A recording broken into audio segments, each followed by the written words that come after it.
Assalamualaikum warahmatullahi wabarakatuh. Anak raja pergi menyelam membawa pisau. Dari bunyi sambutan salam nampaknya lah banyak yang puasa. Bapak-bapak, ibu-ibu, itu tadi hanya sekedar membalas pantun Pak Sekda. Karena kata orang pantun mesti berbalas, maka disebut dengan membalas pantun. Yang sama-sama kita hormati Bapak Sekda, Bapak Ketua DPRD, Bapak Kapolres, Ketua Majelis Ulama Indonesia Kabupaten 50 Kota, hadirin hadirat muslimin muslimat, tak dapat saya sebut satu persatu keluarga besar ASN Kabupaten 50 Kota yang besar tak dihimbau gelar, yang kecil tak dapat disebut nama. Insya Allah semuanya dimuliakan Allah Subhanahu wa Ta'ala. Amin ya rabbal alamin. Tadi Pak Sekda ada menyinggung sedikit tentang ASN. Kalau ada orang sama-sama ganteng, sama-sama kaya, sama-sama S3, mau meminang anak gadis, tapi yang satu ASN, yang satu tidak, kira-kira yang diterima yang ASN atau yang tidak? ASN. Begitulah hebatnya ASN. Gimana kabar anak ibu? Alhamdulillah Pak Ustadz, sudah selesai kuliahnya, IP-nya 4, berprestasi, kemarin menjadi pelajar terbaik. Tapi kenapa Bu? Belum ASN. ASN seolah-olah menjadi cita-cita tertinggi orang tua. Ustadz kok tahu? Ama Ambo itu. Ambo disuruhnya ikut tes, mesti jadi PNS. Dulu ustadz-ustadz, buya-buya awak berceramah bahwa kalau manusia iko mati, maka sadonya putui. Tapi ada 3 nan tetap mengalir. Nang pertama sedekah jariah, nang kedua ilmu nan bermanfaat, nang ketiga anak nan soleh. Ada cik lain, ASN. Yang mati gajinya mengalir. Itulah mau ke ibu-ibu kau ingin balaki ASN. Tidak putuinya dengan kematian. Jadi ASN itu adalah nikmat yang besar. Tapi yang tahu menghargai nikmat ASN itu siapa? Orang nan ikut berkali-kali indak lulus. Orang yang ikut tes, lulus, punya gaji pokok, dapat uang tunjangan, dapat uang SPPD, dapat gaji 13, uang sipak, uang sundul, uang tanduk, uang. Maka dia tidak merasa ASN ini sebagai nikmat yang besar. Maka kalau orang yang tidak ASN itu menyebut alhamdulillahnya 33 kali, maka ASN mesti sampai 33 kali. Mesti lebih banyak. Kenapa? Karena tidak semua orang mendapat nikmat ASN ini. Maka sebagai syukur kepada Allah kita ucapkan alhamdulillahirabbil alamin. Nah, adapun Ambo ASN ikut tes NIP Ambo 1977 058 balik, ujungnya lupa pula. Tahun 2008 Ambo ikut tes PNS dosen, 2009 balik keluar karena satu dan lain hal. Tapi menjadi PNS ASN adalah sesuatu bagi Ambo pengabdian kepada negara. Tapi bukan berarti saya sudah keluar dari PNS ASN Ambo tidak mengabdi. Ruang pengabdian yang lebih luas. Yang jelas Ambo selama PNS ASN tidak pernah melanggar disiplin. Ambo ASN di Fakultas Usuluddin, jumlah dosennya 60 kurang. Setiap semester dosen melaporkan mengajar tri bakti dosen, kemudian penelitian, kemudian penunjang. Dan Ambo tidak pernah ketinggalan laporan. Setiap laporan beban kinerja dosen BKD setiap 6 bulan sekali, Ambo dosen yang pertama menyetorkan. Ustadz tahu dari mana? Sebab nampak Ambo di daftar. Yang pertama menyetor Abdul Somad. Masalah mengurus kenaikan pangkat, itu juga Ambo masuk pakai ijazah S2, maka golongan 3B. Sesudah itu naik 3C, sesudah itu naik 3D. Waktu mengurus 3D, di antara kawan-kawan ampunan petamu 3D. Pas mau mengurus ke ampe A, mentok. Kata bagian kepegawaian, Ustadz tidak bisa ampe A sebelum doktor. Ambo pun mendaftar doktor. Selesai doktor, awak pun tidak lo PNS lain. Jadi semua syarat itu Ambo penuhi. Tidak ada kekurangan sedikit pun. Masalah absen mengajar, walaupun Ambo sibuk ceramah, tapi mengajar tetap. Masalah absen di kelas tetap. Nah ini, jadi kalau Ambo nanti berceramah mengatakan tentang disiplin, lalu terlintas di hati ASN, apa Ustadz Somad kau cerita disiplin? Ini kan tidak ASN. Ambo ASN pernah dulu. Bapak-bapak, ibu-ibu, hadirin hadirat yang dimuliakan Allah Subhanahu wa taala, kini awak sudah sampai tanggal 22 Sya'ban. Insya Allah tanggal 29 Sya'ban semua saksi tersumpah dari Sabang sampai Papua yang disumpah oleh Majelis Ulama Indonesia, Kementerian Agama, wallahi tallahi billahi, dan orangnya diperiksa secara fisik dan mental sehat, maka mereka menengok, mengintip anak bulan. Bulan itu kalau nyebule namanya badar, kalau bulan sabit namanya hilal. Yang ingin diintai pada tanggal 29 itu nanti adalah hilal. Maka kalau ada ibu-ibu nama suaminya hilal, jangan diagi keluar, sebab ini sedang dicari orang. Teropongnya kalau di Pekanbaru dipasang di Jalan Sudirman, di gedung nan paling tertinggi di lantai atas dipasang orang tu teropong. Harago teropong iko 50 juta. Sejak di Bali sampai kini alun pernah mencari anak bulan. Asal dipasang nampak pucuk-pucuk sawit aja. Dipasang sekali lagi asok. Adolo nama membuat update status dipasang, dibuatnya komen di atas. Gaji 13 sudah kelihatan.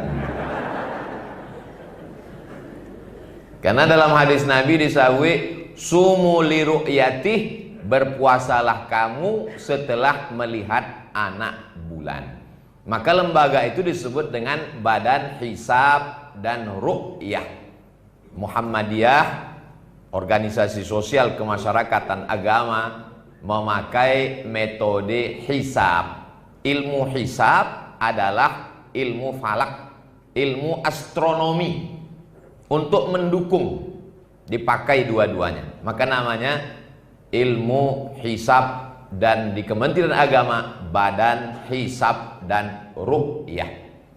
Nah, setelah mereka bersidang, bersaksilah 2 orang saksi yang melihat tadi, maka Kementerian Agama, Majelis Ulama Indonesia, Nahdlatul Ulama, Persatuan Tarbiyah Islamiyah, Muhammadiyah, Persatuan Islam Persis, Al-Jamiatul Wasliyah, Matlaul Anwar bersidang, namanya sidang itsbat, menetapkan 1 Ramadan.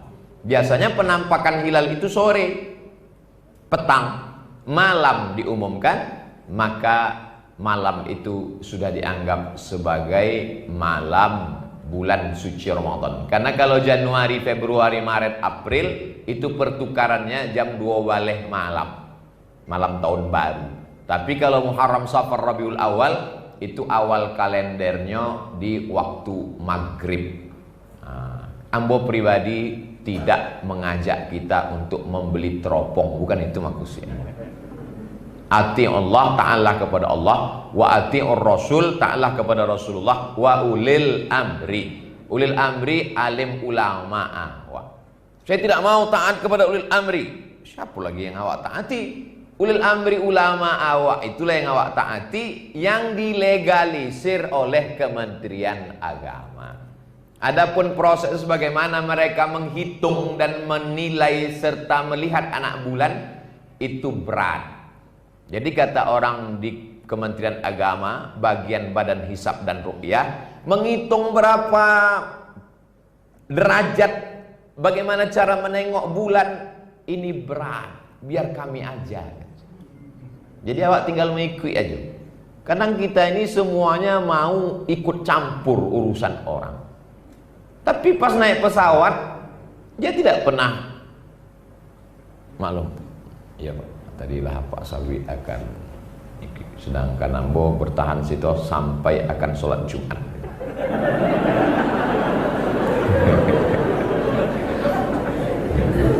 Kita doakan Pak Sekda panjang umur, sehat badan, barokah insyaallah. Awak kalau naik pesawat ke Jakarta kan tidak pernah awak ketuk pintu pilot itu, bertanya, pilot iko remnya di mana, gasnya, minyaknya apa. Kita kan percaya saja sama pilot. Lalu kenapa masalah bulan puasa ini kita tidak percaya, lalu mau menengok berapa derajat, bulannya nampak apa tak nampak? Percayakan saja sudah. Jadi nanti kalau sudah diumumkan bahwa besok berpuasa, maka ikut sajalah berpuasa. Nah, menjelang masuk ke dalam bulan suci Ramadan itu apa saja yang perlu kita persiapkan? Yang pertama, persiapkanlah ilmu. Ilmunya apa? Yang rajin membaca, beli fikih puasa, tanya jawab puasa. Di internet ada Pak Ustadz? Oh ada, tinggal buka aja situ. Buat di Google, www.google.com. Tulis di situ fikih puasa, tanya jawab puasa Abdul Somad. Awak coba ya, ada tak? Tanya jawab puasa Abdul Somad. Enter. Habis lo pakai 30 fatwa Ramadan Abdul Somad. Aduh. Yang mau dicetak boleh, bagikan ke masjid-masjid silakan. Kalau di sampulnya kami buat coblos nomor sekian, jangan. Cetak, bagikan. Ini bagus. Di situ ambo bahas dari mulai kumur-kumur, suntik, bersahur, apakah niat sahur itu sekali saja atau tiap malam. 30 tanya jawab seputar Ramadan. Dalam bentuk PDF boleh dilihat. Nah ini ilmu. Karena kalau kita tidak punya ilmu, segala sesuatunya. La ilaha illallah itu penting. Tapi di pangkal la ilaha illallah ada namanya fa'lam, berilmu tentang la ilaha illallah. Adapun iman yang diundang dalam acara Ramadan itu tidak ya ayyuhan nas. Ya ayyuhan nas, semua manusia ikut. Tapi dalam Ramadan itu coba awak calia ayatnya. Ya ayyuhalladzina amanu, orang yang beriman saja. Yang hadir nanti dalam acara tausiah Ustaz Abdul Somad adalah ASN saja.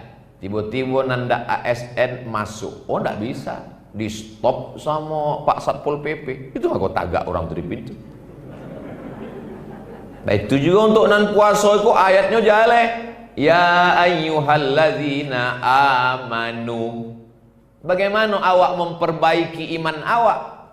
Apa ambo orang beriman, amma ambo orang beriman, ambo lahir di 50 kota kabupaten orang beriman, enggak akan mungkin ambo tidak beriman. La yazni zani hina yazni wa huwa mu'min. Orang waktu berzina itu imannya keluar. Wala yashrabu syaribu hina yashrabu wa huwa mu'min. Orang nan minum khamar, mabuk, sakau, narkoba itu imannya keluar. Wala yasriqu sariqu hina yasriqu wa huwa mu'min. Orang yang mencuri itu waktunya mencuri imannya keluar. Lapeh iman dari badan. Hadis itu diriwayatkan sahabat Nabi namanya Abdullah bin Abbas. Datanglah muridnya namanya Ikrimah. Ayun za'ul iman. Apakah iman itu bisa keluar dari badan awak? Abdullah bin Abbas indak menjawab dengan kata-kata wasyabbaka baina asabi'ihi. Jari jemarinya inya jalankan. Summa naza'ahu, dilapehkannya. Hakadha yunza'ul iman. Bantu ikolah iman talapeh dari badan awak. Hina taba, ketika orang iko bertobat, ada waktu bertobat imannya masuk lagi ke dalam. Maka diajarkanlah awak taubat nasuha. Nasuha artinya menyaring madu. Ambo kebetulan dibawa dek pengusaha madu untuk membuktikan bahwa madunya asli. Kecik orang madu asli itu tandanya kalau dibawa pulang ke rumah bini awak mengamuk. Dibawa mereka lah ambo ke hutan memanen madu. Tinggi pokok kayu 50 meter. Dinaikkan tali ke atas pakai batu, sesudah itu ditarik pakai tali pancing. Kemudian naiklah tali tadi ke atas, orang pun naik ke atas. Lalu nyepotong sarang madu tadi, sesudah itu jatuhlah sarang lebah tadi ke bawah, ditampung, bacampur di situ ada lebahnya, ada anak lebahnya, ada sarang lilinnya, ada kayunya. Menyaring yang kotor-kotor sehingga keluar madu yang asli. Bahasa Arabnya namanya nasuha. Maka disabit dengan taubat nasuha. Beko kalau ada orang bertanya, kecek buya-buya awak kalau sebelum puasa awak taubat nasuha. Yo, apa arti nasuha? Entah belum somat patang cerita madunya. Ba'a menyaring sampahnya, sarangnya, lilitnya, anaknya, kulit kayunya, daun-daunnya hilang sadonya sehingga nan tersaring tinggal madu nan barasiah. Itulah yang disebut dengan taubat nasuha. Sebab awak kau banyak silap salah dan dosa. Maka sebelum puasa, orang sebelum taubat nasuha itu maka ada disabui dengan mandi taubat. Maka buya-buya awak zaman dulu sebelum bulan puasa dibawanya masyarakat itu mandi taubat. Cuma waktu itu alun ada sampo, deterjen, belum ada sabun, maka diambillah limau, segala limau, limau nipis, limau puri, limau, maka dimasak ke dalam periuk tanah, diambil itu mayang pinang dengan daun-daun dicampur, digosokkan ke kulit. Maka dibuat acara orang zaman dulu namanya balimau. Orang di luar Sumatera tidak tahu balimau, limau jeruk, acara berjeruk. Maka mesti pakai limau. Ternyata kini baru ambo lihat di TV. Gunakanlah sari limau, keceknya. Dia akan menanggalkan segala molekul-molekul yang menggumpal di depan permukaan kulit Anda. Jadi orang kini kok bahasanya lembut, padahal artinya sama, daki.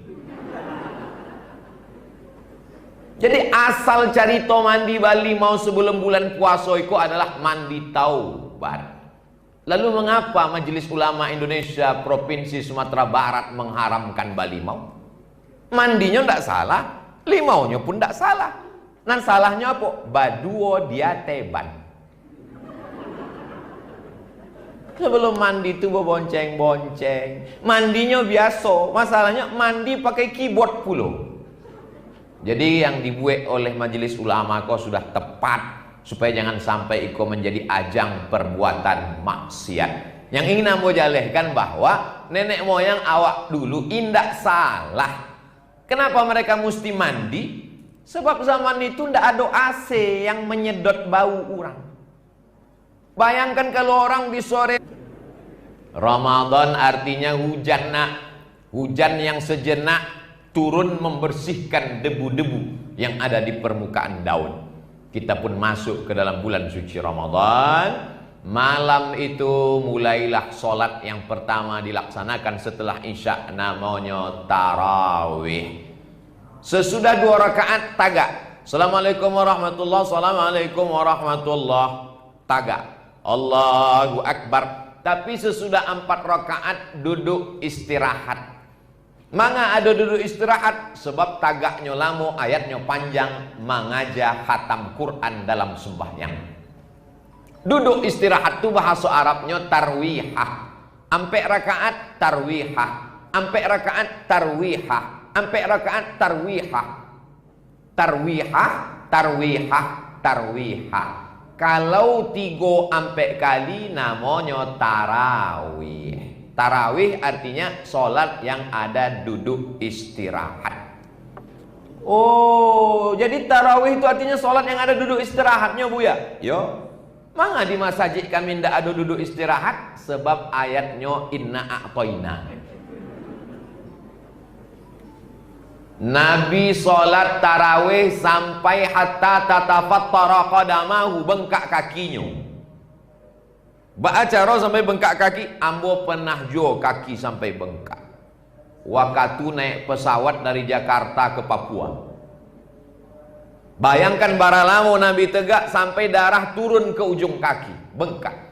Pada zaman Abu Bakar Siddiq tidak talok sampai kaki bengkak, maka dipersingkat saja, diangkat imamnya namanya Ubay bin Ka'ab, 1 malam 1 juz. Zaman Nabi SAW 8 rakaat tapi ayatnya panjang. Pada masa Umar bin Khattab ayatnya dipersingkat, rakaatnya diperbanyak menjadi 20 tambah witir 23 rakaat. Maka kata Syekh Atiyah Sokor, Mufti Al-Azhar Kairo Mesir, kalau ayatnya panjang rakaatnya ketek, tapi kalau ayatnya pendek rakaatnya banyak.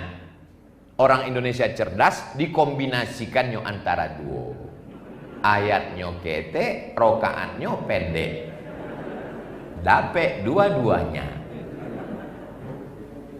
Lalu kemudian sholat tarawih malam. Assalamualaikum warahmatullahi, assalamualaikum warahmatullahi.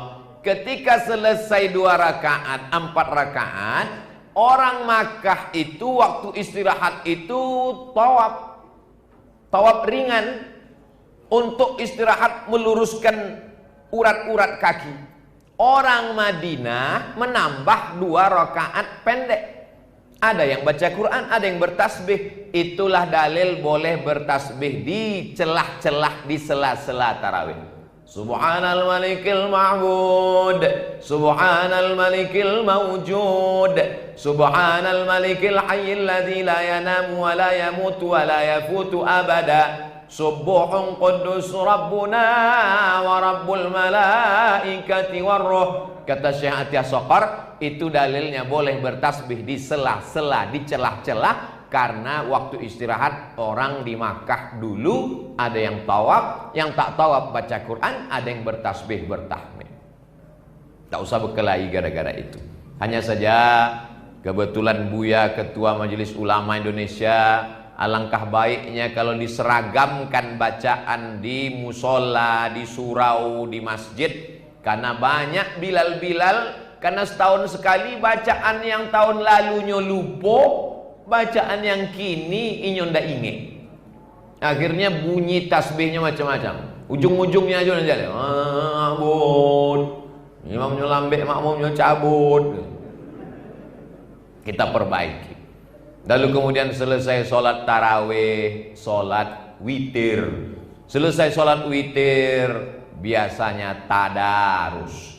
Tadarus, maka siapkanlah Al-Quran.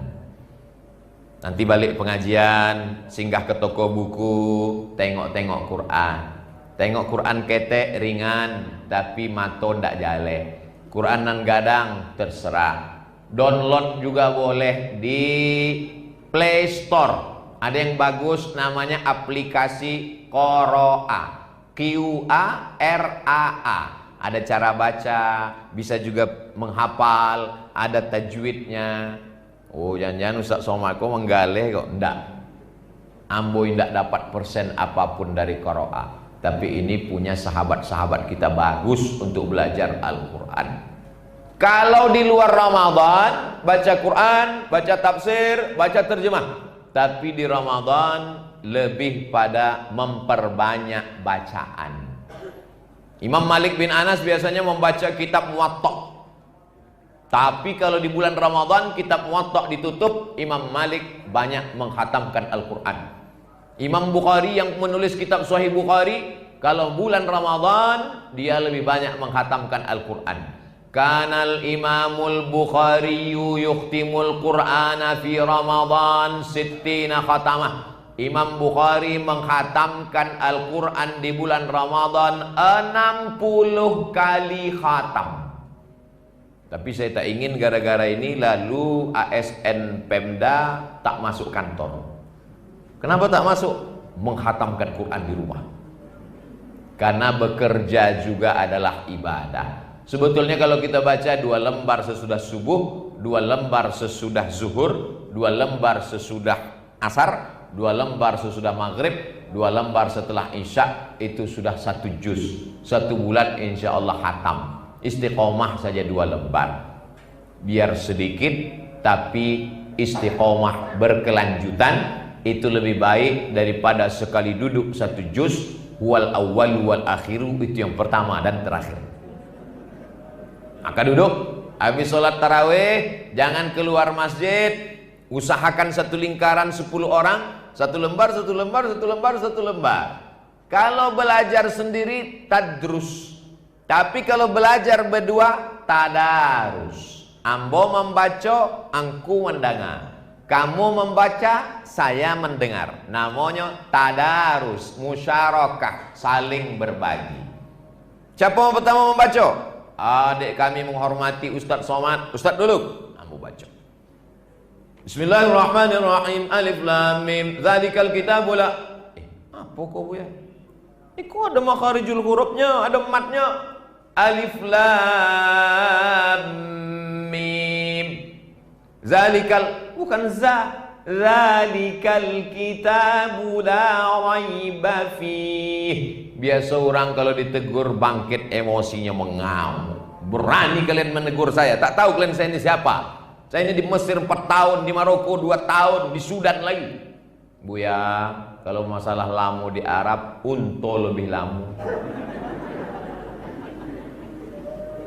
Karena tadarus bukan mau musabakoh. Tadarus nih, kita pun kadang tak sadar kalau kita salah. Orang yang berada di dapur, dia tak tahu kalau tabung gas itu bocor. Dia menghirup gas karena dia sudah lama di situ. Yang tahu bahwa di dapur itu ada tabung gas bocor adalah orang luar yang masuk ke dalam mencium. Maka ketika tadarus kita sedang menghilangkan keegoan, kesombongan, keakuan. Saya di kantor, tapi di masjid kita sama hamba Allah. Tadarus, lembutkan hati. Kadang banyak orang tadarus ini, Bismillahirrahmanirrahim.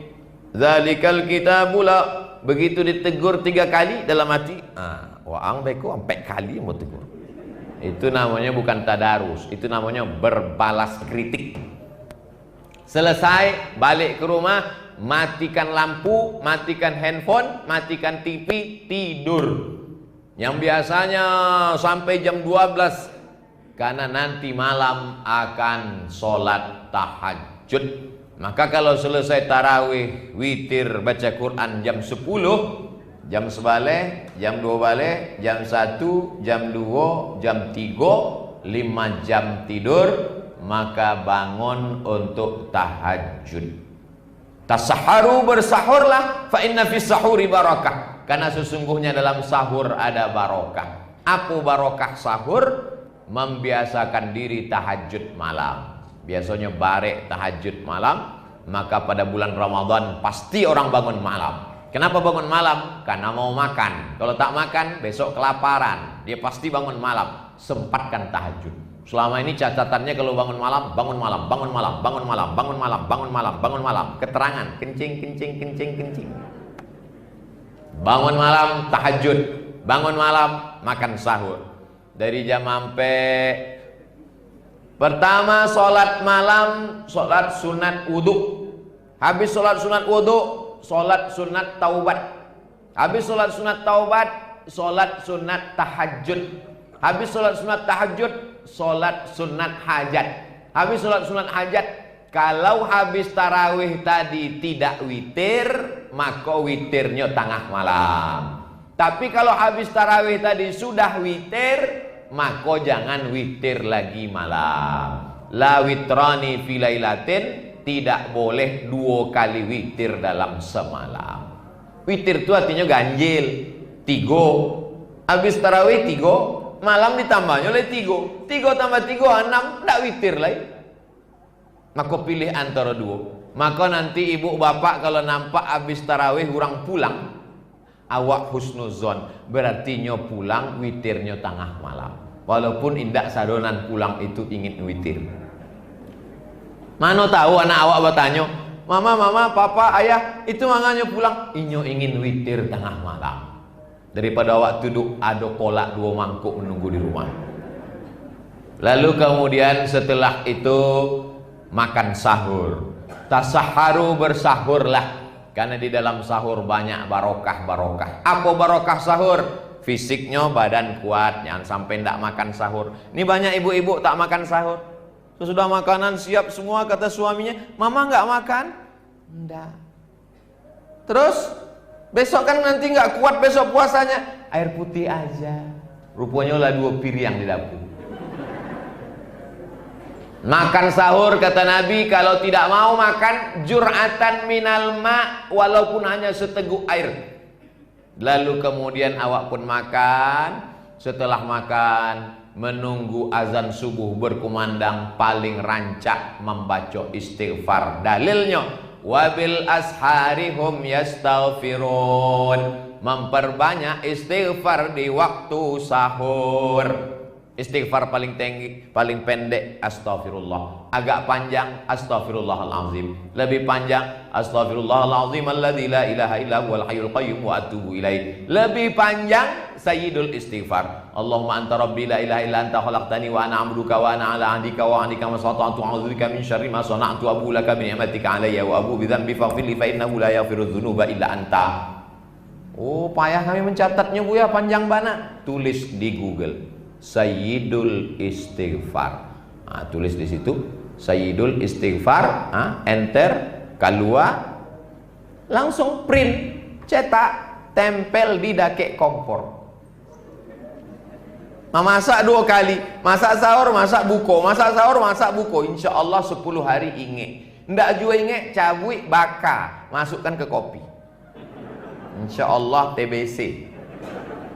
Nah, lalu kemudian sholat subuhnya orang sahur pasti ke masjid.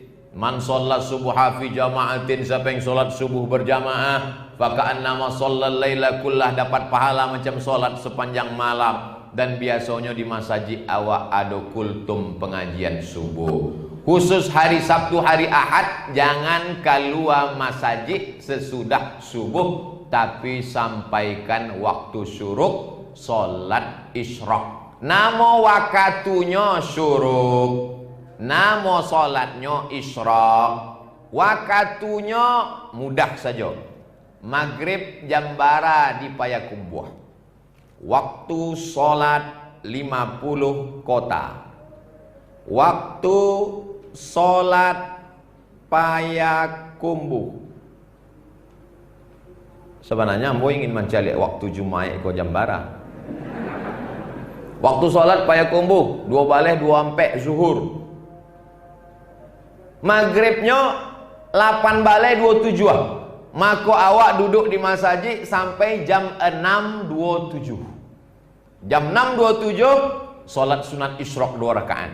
Siapa yang sholat subuh berjamaah, duduk berzikir mengingat Allah sampai terbit matahari, jam 6.27 inya salat sunat isyraq 2 rakaat, kanat lahu ka ajri hajjatin wa umrah, dapat pahala haji dan umrah. Hadisnya hasan dalam Sunan Tirmizi. Tamah. Ambo ndak umroh lah 2 tahun. Kini pun ambo ndak berani umroh. Ambo danga kawan nan pai umroh. Wah kawa umroh awak. Alun pai sekali cucu. Sampai ke Madinah cucu lagi. Ke Makkah cucu. Masuk hotel cucu. Pulang cucu. Balik ke Siko. Udahlah ambo pesek. Bagi yang sanggup. Bagi kita yang tak sanggup ke saat suci Makkah, maka sholat subuh berjamaah, duduk berzikir niat Allah sampai terbit matahari, sholat sunat isyraq 2 rakaat. Lalu kemudian awak pun berangkat ke kantor dalam keadaan semangat. Puasa tidak merubah etos kerja. Ini banyak orang berangkat ke kantor semangatnya 6L, lemah, letih, lesu, letoy, loyo, lunglai. Bulan puasa bukan bulan berlemas-lemasan. Perang Badar tanggal 17 Ramadan, bulan Ramadan, sahabat Nabi berperang. Di Mesir ada kota namanya Sittah Oktober yang direbut dari tentara Israel, disebut dengan 10 Ramadan. Kota itu diberi nama 10 Ramadan. Tariq bin Ziyad membebaskan Andalusia, Spanyol, menyeberang dari Maroko, merebut Spanyol, bulan suci Ramadan. 17 Agustus 1945 jatuh pada bulan suci Ramadan. Ramadan bulan jihad. Tapi gak heran di tempat kita kadang kalau udah bulan Ramadan, cobalah Bapak Ibu perhatikan nanti bulan Ramadan jam sabaleh bantu iko, pailah awak ke masaji awak, bergelimpangan korban perang. Pakai baju seragam. Kalau awak jago kan lalu, apa kau bukan bulan santai Ramadan, kau bangun. Langsungnya jawek kau awak pakai hadis lo tuh, naumus shaim huwal ibadah. Tidurnya orang puasa adalah ibadah. Oh, ingat lo hadis. Hadis naumus shaim huwal ibadah itu hadis dhaif. Hadis dhaif tak bisa dipakai untuk mendorong tidur siang. Menjadi pelayan masyarakat adalah wajib. Puasa Ramadan juga wajib. Tapi kalau musafir jarak qashar sholat 89 km boleh diganti di hari yang lain. Mau kemana? Keluar kota. Kemana? Ke Jakarta. Maka fa'iddatum min ayyamin ukhar, atau sakit tua yang tak bisa lagi, maka membayar fidyah. Wa 'alal ladzina yutiqunahu, yang tua renta atau yang kena penyakit akut tak mungkin sembuh sampai mati, kena emah akut, kena diabetes akut, maka dia boleh tidak puasa. Syaratnya tak sembuh-sembuh. Syawal makin parah sampailah akhir. Mudah-mudahan Ramadan kita ini Ramadan yang lebih baik daripada tahun lalu insyaallah. Tadi ambo mulai jam sabaleh jam berapa gini? Jam sabaleh 38 sudah. Lalu kemudian pulang di sore hari. Itu di siang Ramadan itu Bapak Ibu yang dimuliakan Allah Subhanahu wa taala. Memang ujian orang bulan puasa ini luar biasa.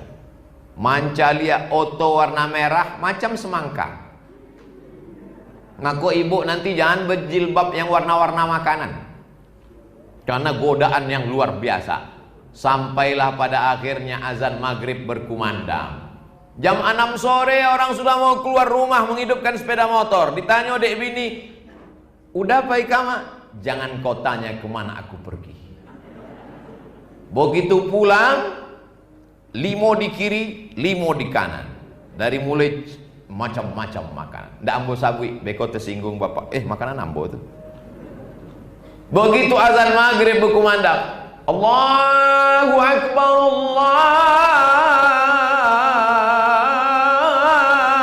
Akbar. Masuk air 3 teguk, kurma 1 butir, hilang hawa nafsu yang tadi. Mana haus tadi? Tak ada, hilang. Begitulah hawa nafsu. Apa kata suami? Ini hari terakhir mah, besok tak kita ulang. Besok jam 6 dibuatnya juga. Memang manusia kok pelupo. Orang nan lupa nan lalai kau diingatkan. Watawasau nan mengingatkan ustaz. Tapi pas dakek bawa buku tu, ustaz tu pun lupa juga.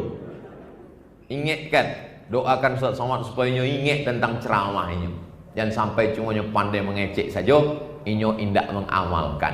Nah, lalu kemudian awak pun berbuka puasa. Nan paling elok ikut sunnah adalah kurma. Manga kurma? Sebab kurma iko manis. Usus awak tidak masuk makanan sampai balik jam.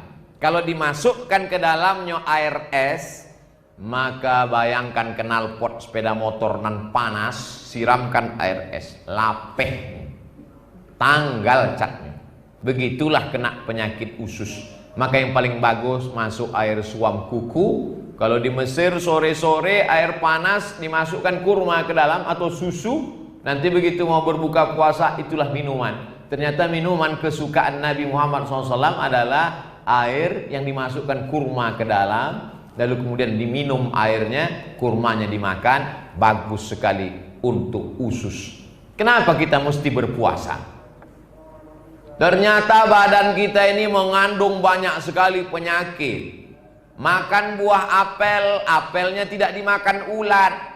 Kenapa ulat tak mau makan apel? Karena apel mahal. Bukan, karena apel disemprot pestisida. Maka ketika kita makan buah apel pir, sesungguhnya pestisida masuk ke dalam. Ada bahan makanan yang berlebih, tidak. Zaman dulu orang minum teh manis, makan gula, makan santan, tapi setelah itu dia membajak sawah 2 hektar berkeringan. Orang zaman sekarang santan, gula, kolesterol, habis itu tarik selimut, hidupkan AC, menggumpal dalam darah. Maka kita mesti berpuasa untuk supaya toksit, racun, kelebihan makanan dibuang, dibakar dalam diri. Makanya keluar Ramadan itu kita dengan semangat yang baru. Kenapa? Fresh. Kalau komputer terlalu lama dipakai, dia mesti di-refresh. Begitu juga dengan badan kita ini, 11 bulan dipakai, ada waktu untuk memperbaharui tubuh. Begitulah Ramadan. Maka jangan jadikan Ramadan sebagai bulan balas dendam. Makan pagi dipercepat jam ampe, makan malam jadi azan maghrib, makan siang ndak ado dibalaskan waktu azan maghrib. Azan maghrib berkumandang, hari balas dendam. Apa yang meningkat setelah Ramadan? Iman meningkat, ilmu meningkat, takwa meningkat. Jangan sampai ditanya orang apa yang meningkat setelah Ramadan? Kolesterol, gula darah, berat badan. Bapak Ibu yang dimuliakan Allah Subhanahu wa taala, kita persiapkan Ramadan. Nampaknya Ustadz Abdul Somad menceramahi. Tidak, ambo sedang mengingat-ingatkan diri ambo, sebab ambo juga manusia yang kena penyakit lalai dan lupa. Ambo sudah jelaskan dari mulai menyambut Ramadan, masuk ke Ramadan, sampailah berbuka. Tapi tentu tak bisa saya jelaskan sampai detail-detail 60 menit. Maka nanti kalau ada pengajian kultum subuh, kultum duha, kultum zuhur, kultum asar, kultum menjelang berbuka, kultum dari isya ke tarawih, dengarkan. Karena Ramadan adalah madrasah ilmu pengetahuan. Ramadan melatih untuk sabar. Ramadan meningkatkan iman dan takwa. Itu yang dapat ambo sampaikan pada kesempatan kali ini. Kalau ada yang ingin bertanya, ambo agih 3 pertanyaan. Pertanyaannya terkait dengan puasa. Yang lain ditanya bumi iko peta apa boleh. Terima kasih. Wassalamualaikum warahmatullahi wabarakatuh.